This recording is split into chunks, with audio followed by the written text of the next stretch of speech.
Buy one, take one, Rosmar Rejuve Set. Yes, tama ang pakinig mo. Buy one, take one. Yung dating 300 plus isang piraso. Yes, nasa 600 plus dalawa. Ngayon, guys, check out nyo ng 200 plus na lang dalawang piraso na. Ito ang Rosmar Rejuve Set na pwede sa bata, buntis at lactating. Yes, kung ikaw ay 12 years old pataas, pwede ka nang gumamit nito. Kung buntis ka, kung lactating ka, wala kang dapat kabahala.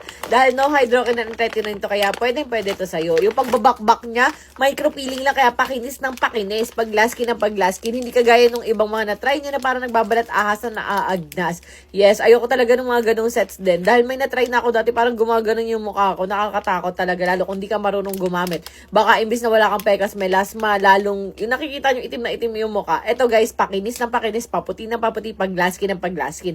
Meron siyang whitening soap and kojic soap. Yes, dalawang sabon na. May toner ka pa na amoy kondensada. At yun pa ha, hindi siya masangsang ang amoy guys. Amoy kondensada. Meron ka pang tinted sunscreen and night cream. Yes. Ito guys, pag may set kayo na nakuha na brown ang sunscreen, brown ang night cream, ibig sabihin may hydroquinone and tretinoin yun. Pero ito guys, wala. Pero yung pang umaga nito yung sunscreen is kulay brown kasi nga tinted sunscreen na yung laman. Mahal kaya ng ganun, 'di ba? And may libre pa siyang mist, sunblock spray. So para pag re-apply ka every 2 to 3 hours, pag lumabas ka, pwede mo siyang dalhin sa bag.